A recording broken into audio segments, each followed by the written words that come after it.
The emergency signal came at the worst possible time. Council Speaker Vexthai was enjoying his morning meditation when the alarm burst through his quarters like a scream. Red lights flashed across every wall, and the emergency broadcast system crackled to life with a voice full of terror. "This is Colony Base 7 on Kepler 442b. We need help. Please, anyone who can hear this, we need help right now." The voice belonged to Dr. Kellen Morse, the colony's chief medical officer. Vexthai had met him once during a routine inspection, a calm, professional Altarian who never showed emotion. But now his voice shook like a leaf in a storm. "The sickness came 3 days ago. We don't know where it started. Maybe the new mining tunnel, maybe the water system. It doesn't matter now. Half our people are dead. The other half are dying." Vexthai's 4 eyes widened. Kepler 442b was a major mining operation with over 10,000 workers from 12 different species. Half dead meant 5,000 beings gone in 3 days. The symptoms start with fever, then the skin begins to change color. Purple spots appear, then the spots spread and turn black. The victims can't breathe properly. They start making sounds, terrible sounds like they're drowning in air. By the 4th day, they lose their minds completely. They attack anyone who comes near them, then they die. The transmission cut to static for several seconds. When Dr. Morse's voice returned, it was barely a whisper. "Our medical teams are dead. Our equipment can't identify the pathogen. Every treatment we try makes it worse. The quarantine zones have failed. People are running into the wilderness to escape, but they just die alone out there. We have maybe 2 days before everyone is gone. Please, if anyone receives this message, send help. Send anyone. We'll try anything." The signal died. Vexthai sat in his meditation chamber for a long moment, feeling the weight of 10,000 lives pressing down on his shoulders. As senior council speaker, emergency responses fell under his authority. But this sickness sounded unlike anything in the medical databases. Within an hour, the emergency council session was underway. The great chamber buzzed with worried voices in dozens of languages. Representatives from every major species had arrived, their faces showing the same concern that twisted Vexthai's stomach. "We've analyzed the transmission data," announced Dr. Yishtar, head of the Zephyrian Medical Institute. Her crystal blue skin sparkled under the chamber lights as she spoke. "This pathogen shows characteristics we've never encountered. It appears to attack the nervous system, the respiratory system, and the immune system simultaneously. Our healing frequencies have no effect," added Counselor Thrum from the Resonant Collective. His voice carried the harmonic undertones his species used for medical treatment. "We sent a probe ship to test remote healing. The frequencies couldn't even reach the sick through their ship's shields. The ethereal healers attempted contact through the quantum field," whispered Mindspeaker Lewin. "The psychic pollution from the dying was too intense. Our healers broke connection after 30 seconds to prevent contamination. One by one, each species reported failure. The mighty Draconic Empire's regeneration technology couldn't identify the disease. The Silicon Lord's computational analysis found no patterns in the pathogen's behavior. Even the ancient Void Watchers, who had seen diseases spread across entire star systems, admitted they had no solution." "What about the Terrans?" asked a small voice from the back of the chamber, every head turned toward the speaker. Junior Representative Clix, a young Fenari barely old enough to hold office, shrank back under the collective stare of the galaxy's most powerful beings. "Excuse me?" Vexthai asked carefully. "The humans," Clix repeated, her voice growing stronger. "The Terrans. They come from a death world. Maybe they know something about fighting diseases that kill quickly." The chamber erupted in shocked voices. Dozens of species began talking at once, their words mixing into a chaos of sound. "Absolutely not," Dr. Yishtar said firmly. "Humans are barely civilized. Their medical technology is primitive compared to ours. They solve problems with violence," added Counselor Thrum. "They would probably suggest bombing the entire colony." "The humans are dangerous," Mindspeaker Lewin whispered. "Their thoughts are filled with images of war and death. They think like predators. Vexthai raised his hand for silence. The chamber gradually quieted, but he could feel the tension in the air.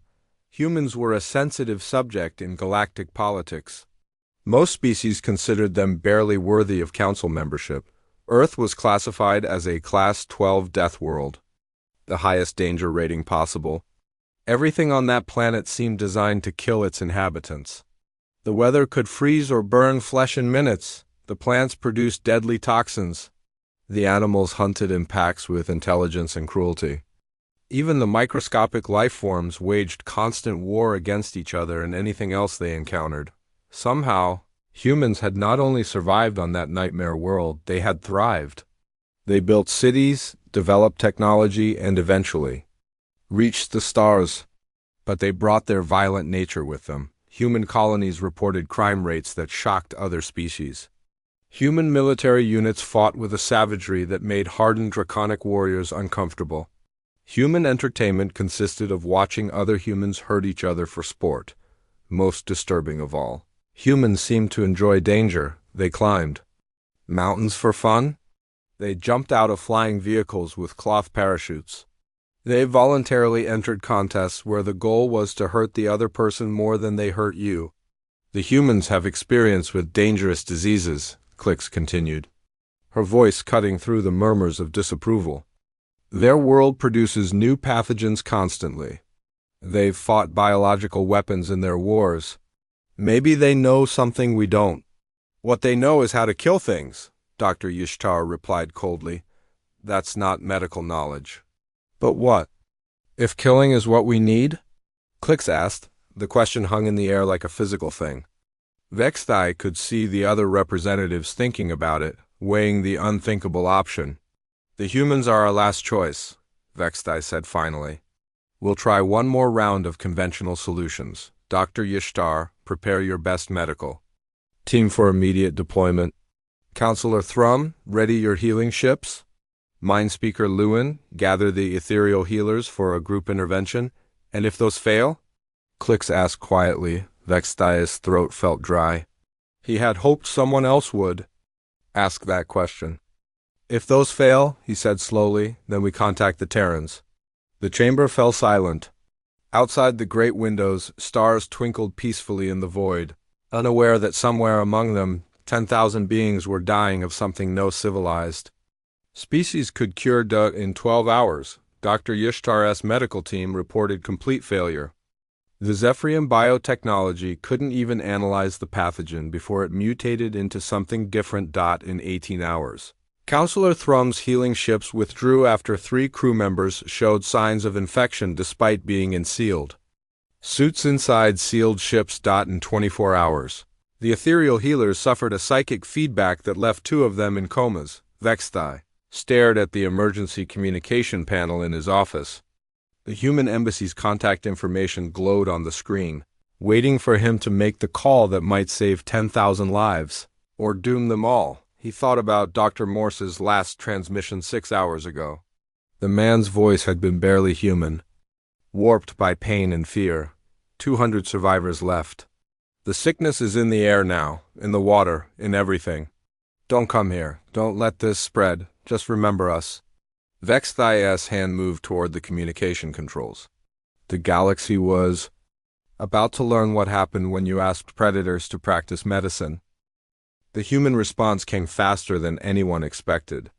Vexthai had sent the emergency message to Earth only 6 hours ago, and already signals were coming back through the quantum communication network.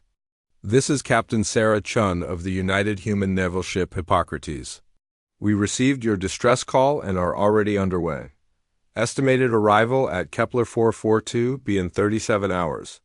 Vexthai blinked all 4 eyes in surprise. 37 hours meant the humans had launched immediately after receiving the message. No committee meetings, no debate, no careful planning. They had just packed up and left. We're transmitting our ship specifications now for your records, Captain Chun continued. Fair warning to any council observers, we're coming in hot and heavy. This is a Class 5 biological emergency, and we're treating it as a potential bioweapon scenario. The transmission ended with coordinates and approach vectors. Vexthai immediately called up the ship specifications on his main screen, then stared at the data in growing alarm. The UHNS Hippocrates was massive, nearly 2 kilometers long and half a kilometer wide. But more disturbing than its size was its classification. The humans had listed it as a medical research vessel, but the weapons array told a different story. "Counselor Vexthai," came Dr. Yishtara's voice through the emergency channel. You seeing this data?" "I'm looking at it now," Vexthai replied, scrolling through the ship's specifications. "This can't be right."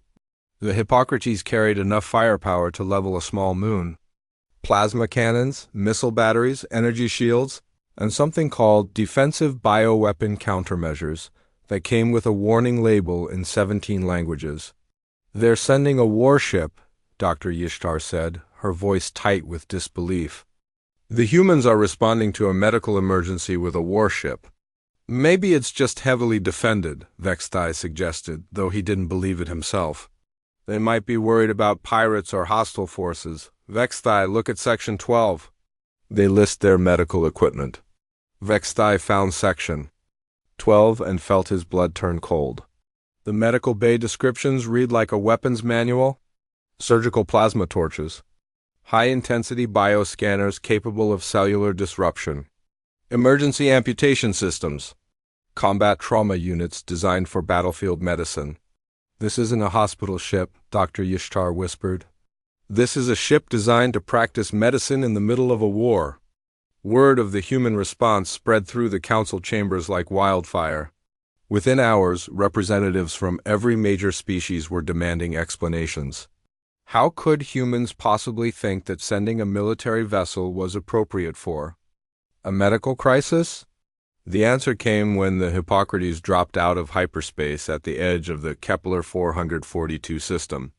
Long-range sensors immediately picked up the ship's massive signature, and the readings sent shock waves through the observation fleet.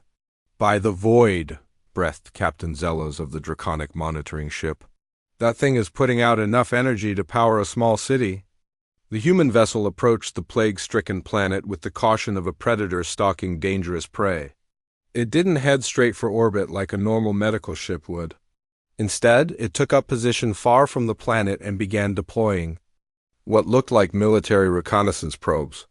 "Attention all vessels in the Kepler 442 system," came Captain Chin's voice over the open communication channel.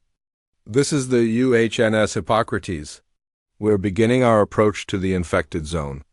All non-human vessels are advised to maintain minimum safe distance of 50,000 kilometers. 50,000 kilometers? Dr. Yishtar exclaimed from her ship. "That's 10 times the normal quarantine distance." "We're treating this as a potential biological weapon deployment," Captain Chun explained, her voice calm and professional.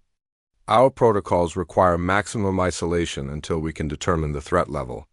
The galactic observers watched in fascination and horror as the human ship began its work. Instead of sending down medical shuttles, the Hippocrates deployed armored reconnaissance drones that looked more like military scouts than medical equipment. "What are those things doing?" asked Mindspeaker Lewin from the ethereal healer ship.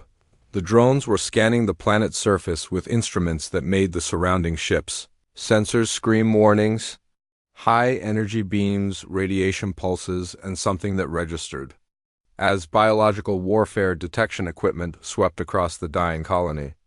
"They're not trying to help the sick people," Dr. Yishtar said, her voice growing angry. "They're treating the planet like an enemy." 20 minutes later, Captain Chun's voice returned to the communication channel, and this time there was something different in her tone. Something that made Vexthai's skin crawl. "Attention Council observers. Initial scans confirm our worst fears. This is not a natural plague. Repeat, this is not a natural disease outbreak. We're looking at an engineered biological weapon." The words hit the observation fleet like a physical blow. Dr. Yishtar's medical computers had found no evidence of artificial design, the Zephyrion. Bioanalysis systems were the most advanced in the galaxy. "How can you be certain?" Dr. Yishtar demanded over the open channel. Because we know what bioweapons look like, Captain Chun replied simply. We've been fighting them for 300 years. The admission sent shocked silence through the communication network. 300 years of biological warfare. On Earth, humans had been using diseases as weapons for 3 centuries. The pathogen shows clear signs of genetic manipulation, Captain Chun continued. Specifically, it's designed to be extremely lethal to most galactic species while showing unusual resistance to standard medical treatments. Someone built this thing to kill as many people as possible, as quickly as possible. That's impossible, Dr. Yishtar protested. Our scans showed completely natural genetic patterns. Your scans wouldn't recognize military-grade biological. Engineering, came a new voice from the human ship. This is Dr. James Morrison, Chief Medical Officer. The weapon designers use techniques that mask artificial genetic markers. We only spotted it because we've seen this type of camouflage before. Dr. Morrison's voice carried the weight of terrible experience. When he spoke about biological weapons, it sounded like a soldier discussing familiar enemies.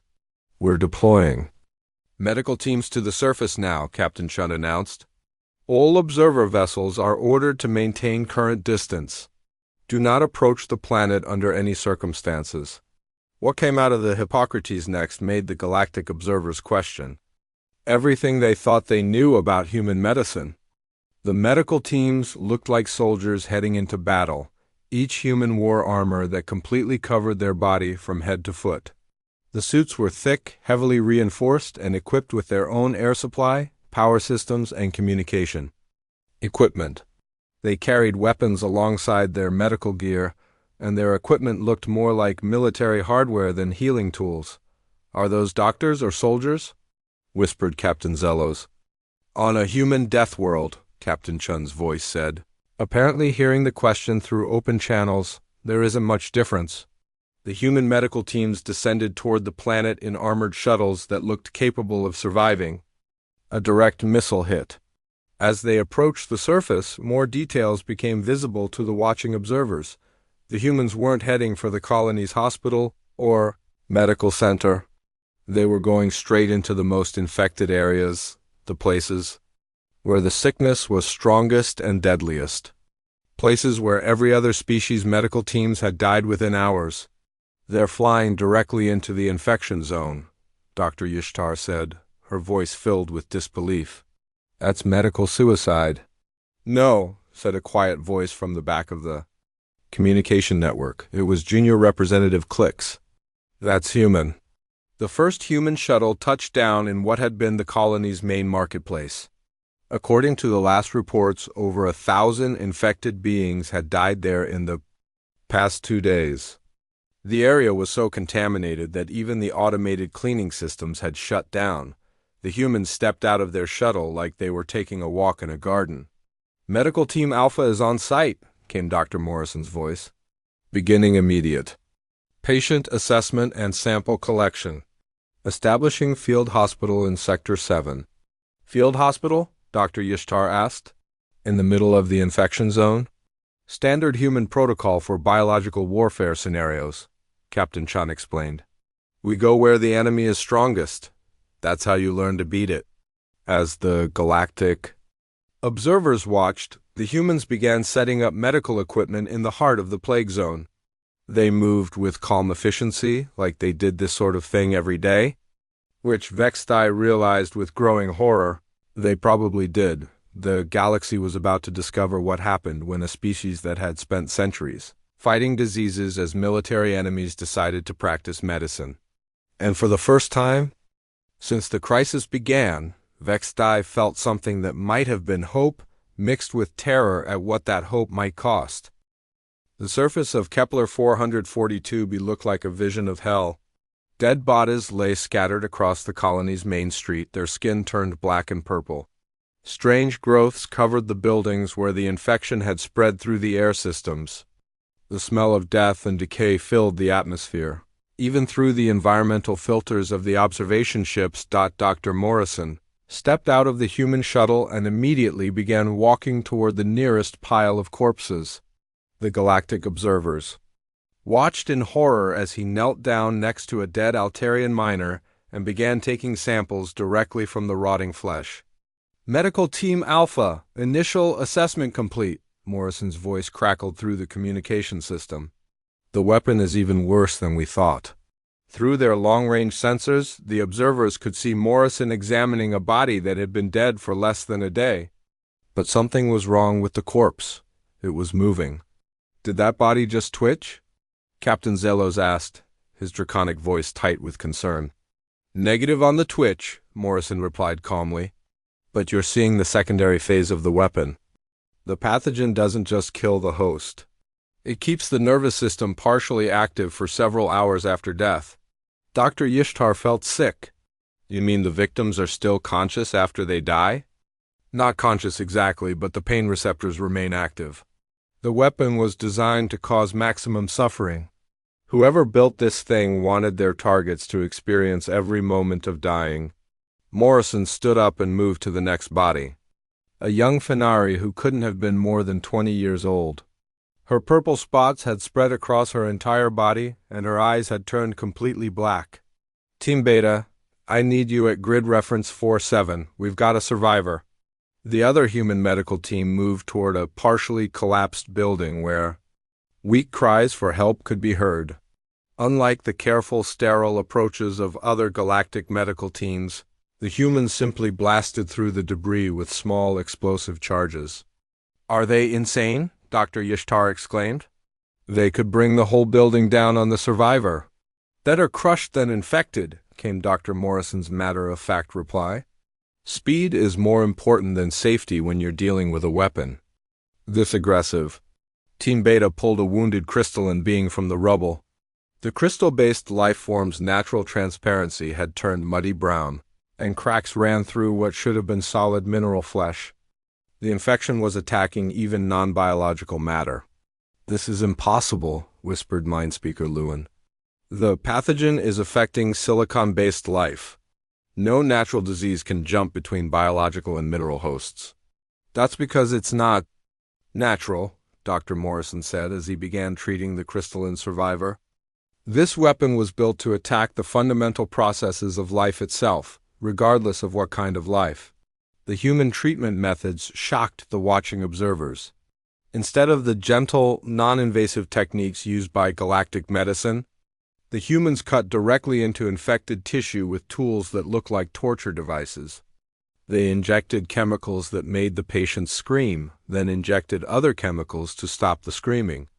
"You're hurting them," Dr. Yishtar protested. "We're saving them," Morrison replied without looking up from his patient. "Sometimes those are the same thing." The crystalline being's cracks began to seal as the human treatment took effect. The muddy discoloration started to clear, revealing patches of healthy transparency. Whatever the humans were doing, it was working. "How did you develop a treatment so quickly?" Dr. Yishtar asked. "We didn't develop it," Morrison said. "We're using a standard anti-bioweapon cocktail. Protocol Omega-7, designed for unknown. Synthetic pathogens. We've been carrying these treatments for 50 years. 50 years? Captain Zelos asked. "You've been preparing for this specific type of weapon for 50 years? "Not this specific weapon," Captain Chun's voice cut in from orbit, "but weapons like it. Earth has seen biological attacks that make this look like a common cold." As the human medical teams worked, more details of the colony's situation became clear. The infection had spread through every system of the settlement. The air recyclers were contaminated, the water supply was poisoned, and even the food stores had been infected through some kind of airborne transmission. "The weapon shows signs of intelligent adaptation," Morrison reported as he moved to treat a group of survivors huddled in a sealed storage room. "It's been modifying itself to overcome each defense the colonists tried." "Intelligent adaptation?" Vexthai asked from his observation post. "You mean the disease is thinking?" "Not thinking exactly, but it's following a program." Someone wrote, "Genetic code that allows the pathogen to analyze and counter medical treatments in real time. Every time the colonists tried a new cure, the weapon learned to resist it. The human teams had been working for 3 hours when they made a discovery that changed everything. Deep in the colony's mining tunnels, they found something that shouldn't have existed. "Command, this is Team Gamma," came a voice from underground. "You need to see this." The humans had set up portable cameras throughout the colony, giving the orbital observers a clear view of their operations.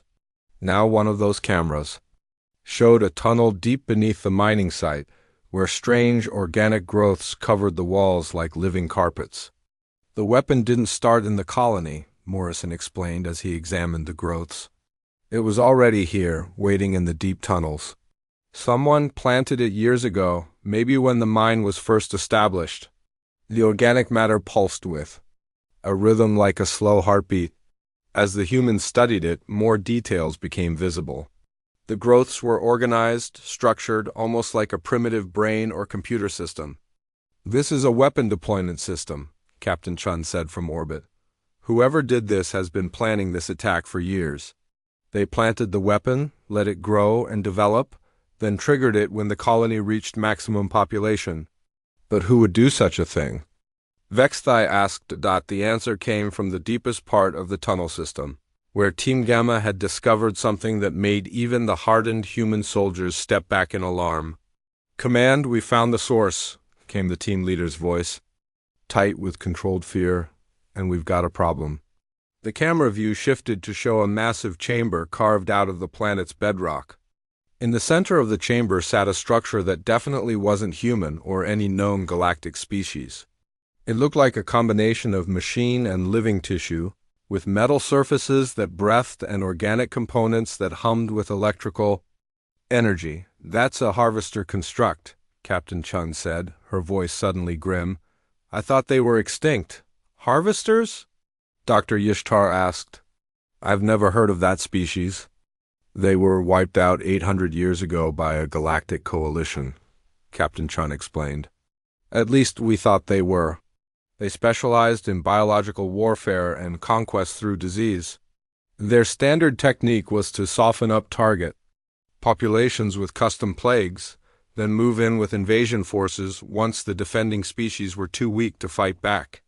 The implications hit the observers like a physical blow. This wasn't just a medical emergency. It was the opening move of an invasion that had been planned for nearly a decade. "How long before the invasion force arrives?" Vexthai asked. Morrison was scanning the harvester construct with instruments that made alarming beeping sounds. "Based on the construct's activation schedule, I'd say we have maybe 72 hours before their ships arrive. This plague was designed to run for exactly 1 week, then stop spreading to preserve infrastructure for the invaders." 3 days, Dr. Yishtar whispered. "The galaxy has 3 days to prepare for an invasion by a species that should be extinct." "The galaxy might have 3 days," Captain Chun corrected. "But this colony has about 6 hours before the final phase of the weapon activates." "Final phase?" Vexthai asked, though he was afraid to hear the answer. Morrison was studying readings from the construct that made his face pale even through his armor's faceplate. "The pathogen isn't finished evolving. In 6 hours, it's going to release airborne spores that can survive in space. If those spores escape this planet's atmosphere, they'll spread to every inhabited world within 50 light years. Can you stop it?" Vexthai asked. Morrison looked at the pulsing alien construct, then at his team of human warriors disguised as doctors. "We can try. But we're going to need to do something that even by human standards is completely insane." "What do you mean?" Dr. Yishtar asked. Morrison smiled, and the expression was more terrifying than reassuring. "We're going to have to blow up the planet." The silence that followed Morrison's words lasted exactly 10 seconds. Then every communication channel exploded with voices from the observer ships. "You cannot destroy an entire planet," Dr. Yishtar said, her voice shaking with shock. "There are still survivors down there." "And if we don't destroy it, there won't be survivors anywhere else," Morrison replied calmly. He was still studying the alien construct, his instruments painting the chamber walls with scanning beams. "The spore release will start in 5 hours and 43 minutes. Once those spores reach space, this weapon spreads to every world in the sector. There has to be another way, Mindspeaker Lewin whispered. Some method that doesn't involve mass murder. Captain Chun's voice cut through the arguments like a blade. Dr. Morrison, what's your assessment of conventional containment? Morrison looked at the readings on his scanner, then at the pulsing walls of the harvester chamber. 0% chance of success with standard methods. The construct is too well defended, and the biological components are already starting the spore production process. What about surgical removal of the construct? Dr. Yishtar suggested desperately. The construct extends through the planet's crust for at least 50 kilometers in every direction, Morrison explained. It's not a machine planted in the rock. It's become part of the planet itself. The only way to stop it is to crack the planetary core and let the molten interior sterilize everything. Vexthai felt sick. In all his years as a council speaker, he had never faced a decision like this. Destroy one world to save dozens of others, or try to find another solution while millions of beings faced certain death. What about evacuating the survivors first? He asked. Negative, Captain Chun replied immediately. Anyone who's been exposed to the weapon for more than 12 hours is a potential carrier. Moving them off-planet would just spread the infection faster. Then cure them first, Dr. Yishtar demanded. You said you had treatments. Morrison's voice carried a weight of terrible knowledge. Our treatments work on the current version of the pathogen. But the construct is already preparing the next evolution. In 4 hours, the weapon will become something our medicine can't touch. How can you be certain? Captain Zellos asked. Because we've seen this before, Morrison said simply. The Harvesters used the same basic design in the Beta Centauri attack 60 years ago. We learned their patterns then, but we also learned that once the final evolution starts, there's no stopping it except with complete sterilization. Dr. Yishtar's medical training rebelled against everything she was hearing. You're talking about murdering thousands of innocent beings. No, Morrison said, his voice gentle but firm. I'm talking about saving millions of innocent beings. Sometimes in medicine, you have to cut off a limb to save the body. The human medical teams continued working while the debate raged above them. They moved through the colony with grim efficiency, treating survivors who could be helped and making the dying as comfortable as possible. But their real focus was on the alien construct deep underground. Team Alpha, I need a full structural analysis of the chamber, Morrison ordered. Team Beta, start mapping the construct's root system. Team Gamma, prepare the seismic charges. Seismic charges? Vexthai asked with growing alarm. Standard equipment for mining operations, Captain Chun explained. We're going to need precise placement to crack the planetary core without creating debris that could carry the spores into space. This is insane, Dr. Yishtar protested.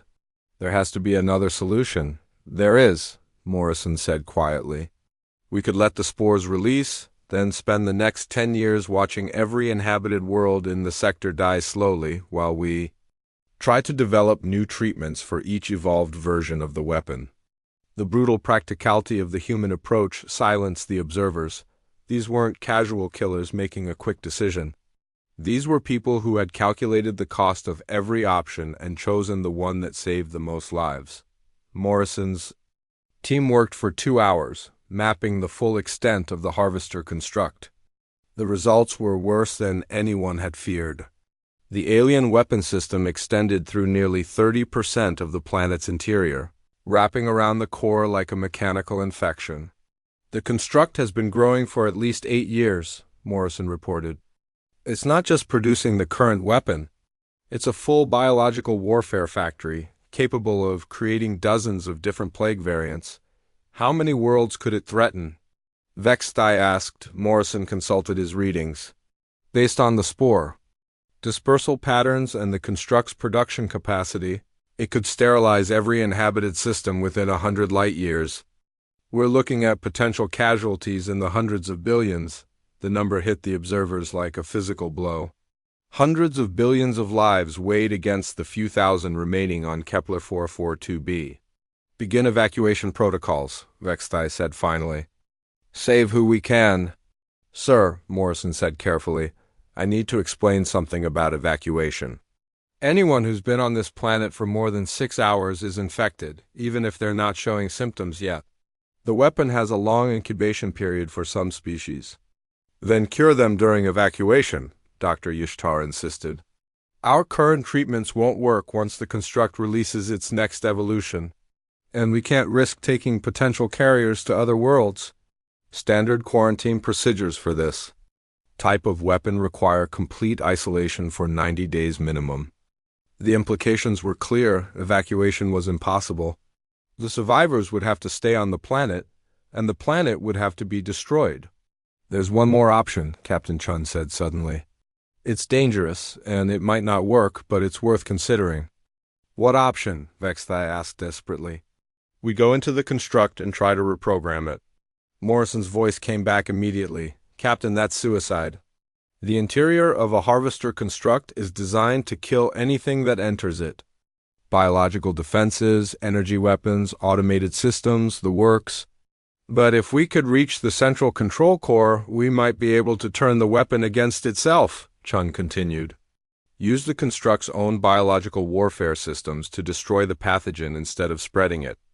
The survival rate for that kind of mission is effectively 0, Morrison warned.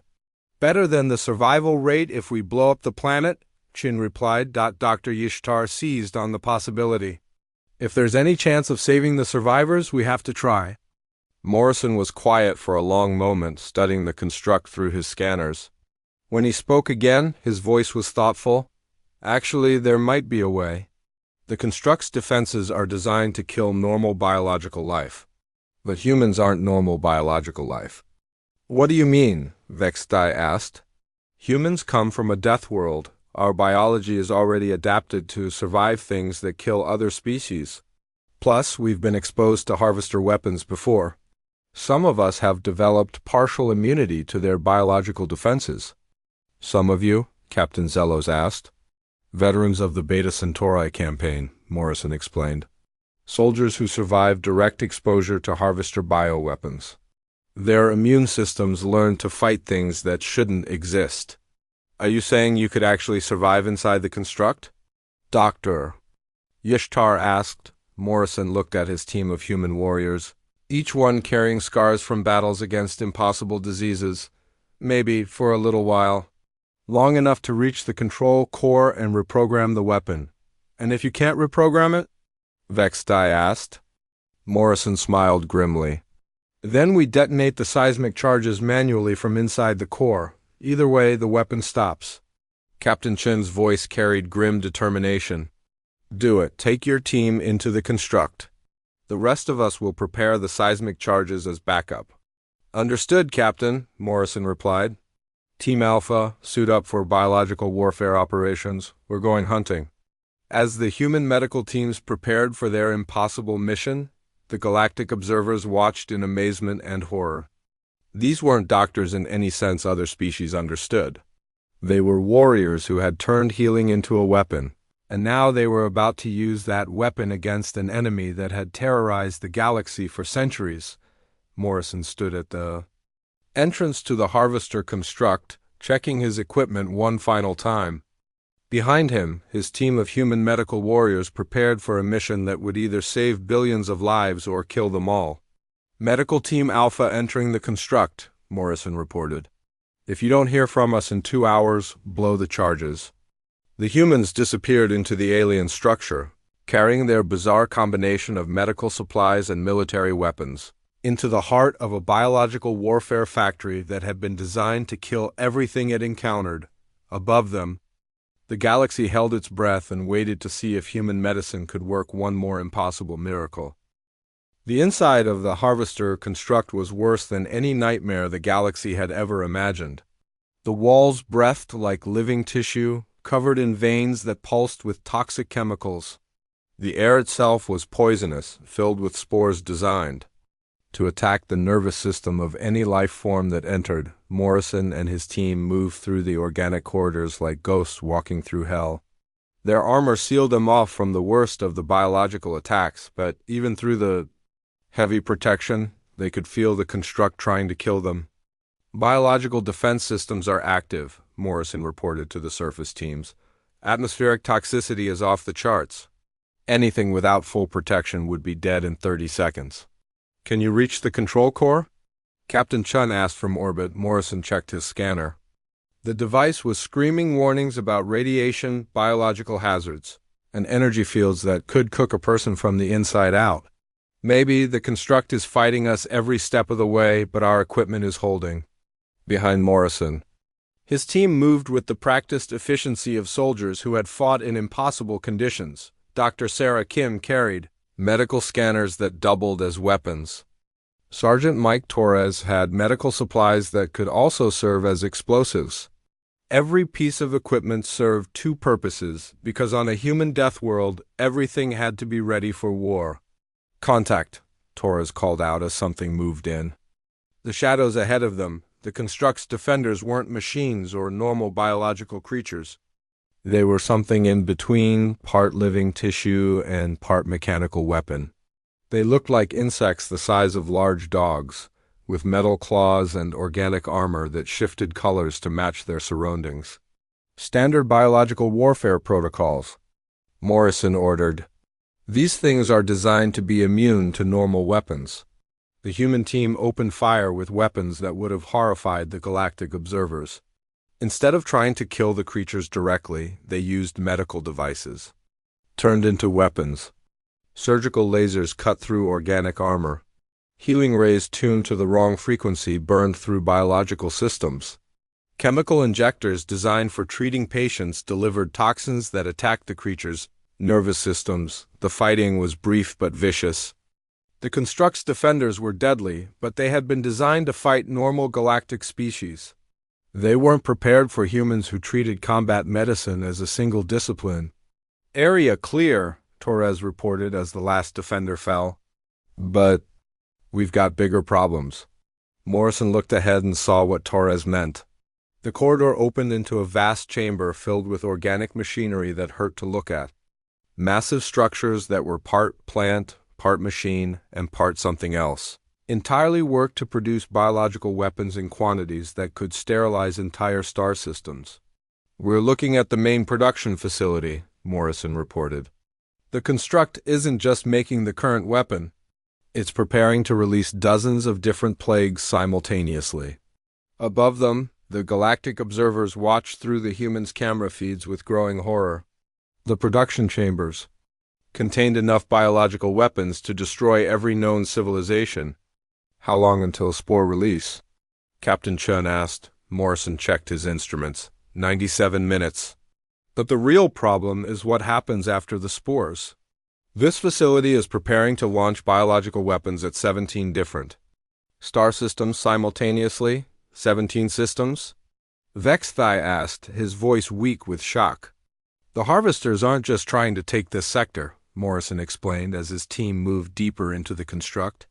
They're planning to restart their empire, hit every major population center at the same time, then move in with invasion fleets while the survivors are too weak to fight back. Dr. Yishtar found her voice. Can you stop all of it? Morrison studied the readings from his scanner as they approached what looked like the central control core. The chamber ahead pulsed with energy patterns that made his equipment scream warnings. Maybe. If we can reach the main control system and turn the construct's weapons against itself. The biological warfare systems are designed to create specific plagues for specific targets. If we can reverse the programming, we might be able to make it produce something that kills the construct instead of spreading. And if you can't? Doctor Yishtar asked. Morrison patted the seismic charges attached to his belt. Then we make sure this thing never produces anything again. The team reached the central chamber, and what they found there silenced even the hardened human warriors. The control core was enormous, a living computer made of organic tissue and metal components that stretched from floor to ceiling. Thousands of biological processes worked in perfect harmony, creating death on an industrial scale, but what made Morrison step back in alarm wasn't the size of the system. It was what was connected to it. Command, we have a major problem, Morrison reported, his voice tight with controlled fear. The construct isn't automated. There's someone controlling it. In the center of the control core, connected to the biological computer by hundreds of organic cables, was a figure that had once been a living being. Now it was part of the machine, its body merged with the construct systems, its mind turned into a biological processor for creating weapons. Is it human? Captain Chin asked. Morrison moved closer, studying the figure with his medical scanners. Negative, it's Harvester, but it's been modified. Whoever this was, they've been connected to this system for at least 50 years, maybe longer. The figure's eyes opened, focusing on Morrison with an intelligence that was definitely not human. When it spoke, its voice came from speakers throughout the chamber, a sound like grinding metal mixed with dying screams. You are too late, mammal, it said in Galactic Standard. The cleansing has already begun. Your species and all the other weak civilizations will be removed, and the galaxy will belong to the strong. The harvesters were wiped out 800 years ago, Morrison replied, keeping his voice calm while his team spread out around the chamber. Some survived, the creature replied. We have waited, grown strong in the dark places between stars. Now we return to reclaim what was always ours. Morrison activated his medical scanner, studying the connection between the creature and the control core. Dr. Kim, can you identify the connection points? Dr. Kim moved around the chamber, her own scanners painting the organic machinery with analysis beams. The creature is connected through 17 major neural interfaces. If we can sever those connections, the control system should shut down. And if we can't? Sergeant Torres asked. Morrison looked at the seismic charges on his belt, then at the massive biological computer that filled the chamber. Then we overload the whole system from the inside. The harvester creatures seem to sense their intentions. You cannot stop what has already begun. The spores will launch in 73 minutes. The invasion fleets are already moving. Your pathetic species will die slowly, as you deserve. Maybe, Morrison said, pulling out a device that looked like a medical injector. But we're going to try something first. What is that? Dr. Yishtar asked from orbit. Morrison smiled grimly. Something we developed after the Beta Centauri attacks. A biological weapon designed specifically to kill harvester technology. He injected the contents into the nearest neural interface, and the effect was immediate. The creature screamed as the organic machinery around it began to convulse. The biological computer systems started shutting down one by one as the human weapons spread through the construct like a virus designed to kill viruses. Impossible. The creature gasped. Mammals cannot create weapons of this sophistication. You're right, Morrison replied. Mammals can't. But humans aren't just mammals. We're something evolution built to survive on a world that tries to kill everything, including things like you. The construct shuddered as its biological systems began to fail. The spore production chambers shut down, the weapons factories went dark, and the signals being sent to distant invasion fleets cut off one by one. The weapon is working, Dr. Kim reported. All biological systems are shutting down. The spore release has been canceled. The harvester creature's eyes went dark as the human weapon destroyed the last of its control systems. The vast biological computer that had threatened 17 star systems fell silent. Command, this is Morrison, he reported. The construct is neutralized. The immediate threat is over. Above them, the galactic observers sat in stunned silence. The humans had done the impossible again, turning their own biological weapons expertise against an enemy that had terrorized the galaxy for centuries. How did you know that weapon would work? Vexthai asked. Morrison began disconnecting his equipment as his team prepared to leave the dying construct. Because we've been preparing for the harvesters to return for 60 years. We knew they weren't really extinct, just hiding. So we developed weapons specifically designed to kill their technology. You've been preparing for a war that everyone else thought was over? Dr. Yishtar asked. On a death world, the war is never over, Morrison replied simply. There's always something trying to kill you. The only way to survive is to be ready to kill it first. As the human teams evacuated the construct and began treating the surviving colonists, the galactic observers finally understood what they had witnessed. This wasn't just a medical emergency that humans had.